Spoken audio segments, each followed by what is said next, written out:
Hello YouTube, ici Droid et nous allons parler dans cette nouvelle vidéo des principales nouveautés annoncées lors du Mobile World Congress 2017 de Barcelone, que ce soit du BlackBerry K1 ou LG G6, tout en passant par les nouveaux Nokia 3310, le Huawei P10 ou encore des nouvelles tablettes de Samsung. Je vais vous récapituler cette première journée du MWC.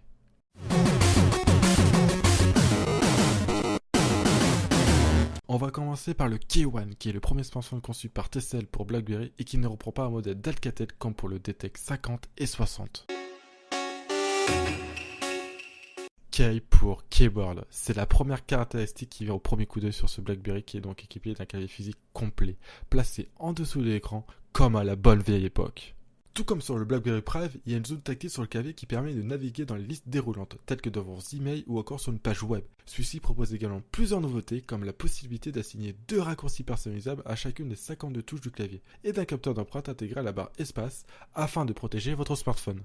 Du côté des autres caractéristiques, il est équipé à l'écran de 4,5 pouces avec une résolution de 1620 x 1080 pixels, avec un format atypique de 3/2, format déjà utilisé sur le Google Pixel C et les Microsoft Surface, qui a pour avantage de permettre une lecture tout aussi confortable en mode portrait qu'en mode paysage. Il est propulsé par un Qualcomm Snapdragon 625 et de 3 Go de mémoire vive, d'un capteur photo de 12 mégapixels avec une ouverture f2.0, de 32 Go de mémoire interne qui sera extensive via un slot microSD, d'un connecteur USB Type C et d'une batterie de 3505 mAh avec le support de la recharge rapide QuickCharge 3.0 de Qualcomm. Du côté logiciel, il tournera sous Android 7.1 Nougat et il sera accompagné de la suite de sécurité D-Tech et du BlackBerry Hub, permettant d'unifier les emails, les SMS, les messages Facebook, etc. Il sera vendu à partir du mois d'avril pour 599 € en Europe.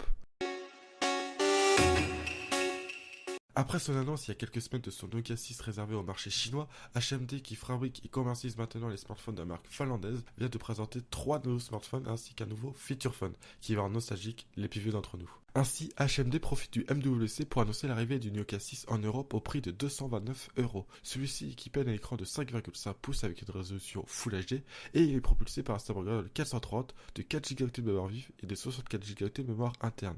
Du côté des autres caractéristiques, il est équipé d'une batterie de 3000 mAh et il tournera sur Android 7.1 Nougat. Quant au Nokia 5, celui-ci est équipé d'un écran IPS LCD de 5,2 pouces avec une résolution HD et il est propulsé par un Snapdragon 430 de 2 Go de mémoire vive et de 16 Go de mémoire interne. Du côté de l'appareil photo, il sera équipé d'un capteur de 13 mégapixels avec une ouverture f2.0, d'un capteur d'empreinte à l'avant et d'une batterie de 3000 mAh. Il sera disponible lors du deuxième trimestre 2017 au prix de 189 €.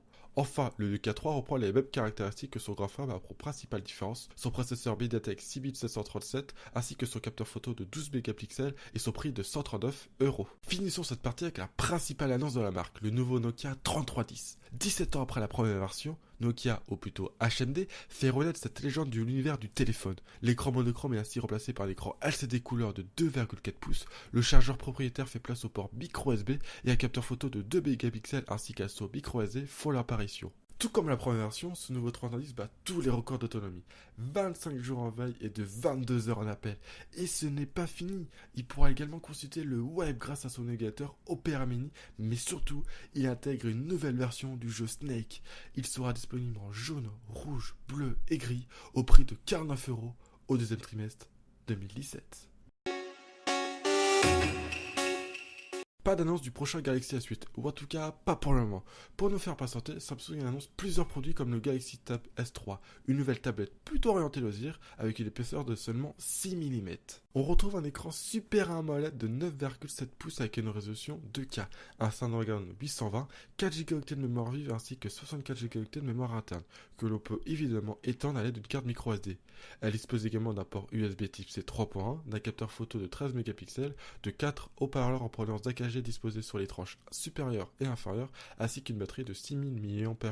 Pour rendre cette tablette un peu plus originale que ses concurrentes, elle sera d'office vendue avec un S Pen, permettant par exemple de prendre des notes. Elle sera disponible en 2 versions, la première avec un emplacement SIM compatible 4G pour pouvoir utiliser n'importe où, et la seconde version en Wi-Fi uniquement. Pas de prix, mais une disponibilité fin mars en France. Samsung en a profité pour présenter également 2 autres tablettes qui ont pour but de concurrencer la Surface Book de Microsoft. Portant le nom de Book, très original comme nom, cette tablette se décline en 2 versions, l'une de 10,6 pouces et l'autre de 12 pouces. Principalement destinées aux professionnels, elles pourront éventuellement intéresser certains consommateurs grand public. La version 10,6 pouces est équipée d'un écran TFT avec une résolution Full HD et elle est propulsée par l'Intel Core M3 de 7ème génération cadencé à 2,6 GHz, de 4 Go de mémoire vive ainsi que de 64 ou de 128 Go de mémoire interne, extensible via un port microSD. Elle pourra prendre des selfies grâce à son capteur de 5 mégapixels et enregistrer des vidéos en Full HD 30 fps et 4K 30 fps. Tournant sous Windows 10, elle est équipée d'une batterie d'une capacité de 30,4 watts permettant une autonomie de 10 heures ainsi que d'un port USB type C 3.1. Du côté de la version 12 pouces, on peut noter en lisant ses caractéristiques que celle-ci est plutôt orientée haut de gamme. En effet, elle est équipée d'un écran Super AMOLED avec une résolution de 2160 x 1440 pixels, d'un processeur Intel i5 de 7ème génération cadencé à 3,17 GHz, de 4 ou de 8 Go de mémoire vive, ainsi qu'une mémoire interne de 128 ou de 256 Go, également extensible à l'aide d'une carte microSD.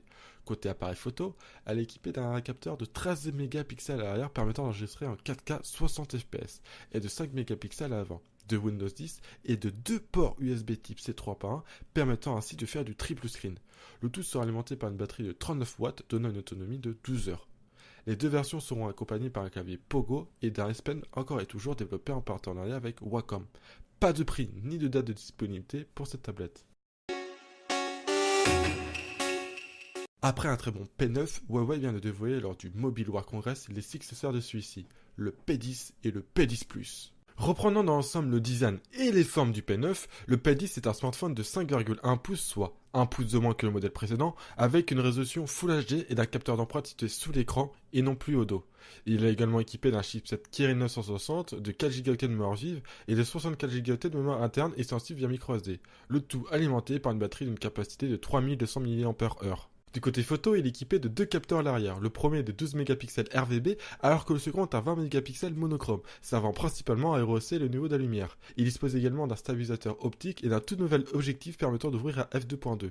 A noter que le capteur est parfaitement inséré à l'arrière et ne dépasse pas d'1 millimètre. Le P10 propose plus ou moins les mêmes caractéristiques, mais a pour principale différence son écran de 5,5 pouces de résolution Quad HD, 4 ou de 6 Go de mémoire vive, 64 ou 128 Go de mémoire interne extensible par microSD et d'une batterie avec une capacité de 3750 mAh. Du côté logiciel, les deux smartphones tourneront sous Android 7.0 Nougat accompagné de la version 5.0 d'interface MSiONU du constructeur chinois. Le P10 sera disponible prochainement au prix de 649 €, alors que la version Plus sera disponible fin du premier trimestre 2017 au prix de 699 € pour la version 4 Go de mémoire vive et 64 Go de mémoire interne et de 799 € pour la version 6 Go de RAM et 128 Go de stockage interne.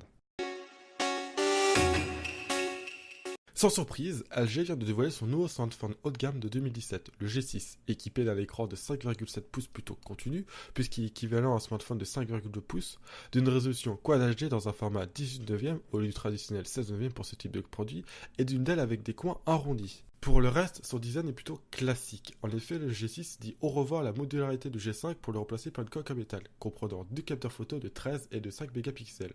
Le fonctionnement de ces deux capteurs est globalement identique à celui de la dernière. Le capteur secondaire permet d'élargir l'angle de vision, permettant ainsi de prendre des photos avec un large plan. Pour ses autres caractéristiques, le G6 embarque un Snapdragon 821, associé à 4 Go de mémoire vive et à 32 ou 64 Go de mémoire interne, extensible avec une carte microSD. Il intègre également une batterie de 3300 mAh et il est compatible IP68. Mais pourquoi ne pas l'avoir équipé d'un Snapdragon 835 ? Il faut savoir que ces données sont pour le moment réservées au futur Galaxy S8. Concernant l'aspect logiciel, le LG G6 est installé sous Android 7.0 Nougat avec la surcouche LG UX 6.0 qui exploitera pleinement le ratio 18/9 de l'écran. Notons également la présence de Google Assistant en anglais et en allemand, ce qui est une première pour un smartphone n'appartenant pas à la gamme Pixel. LG n'a encore pas communiqué sur la date de sortie ni sur le prix de son téléphone.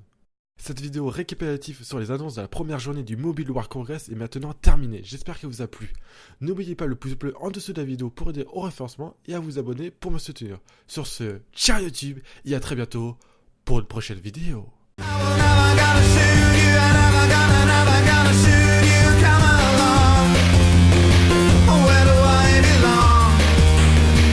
Can you take me home?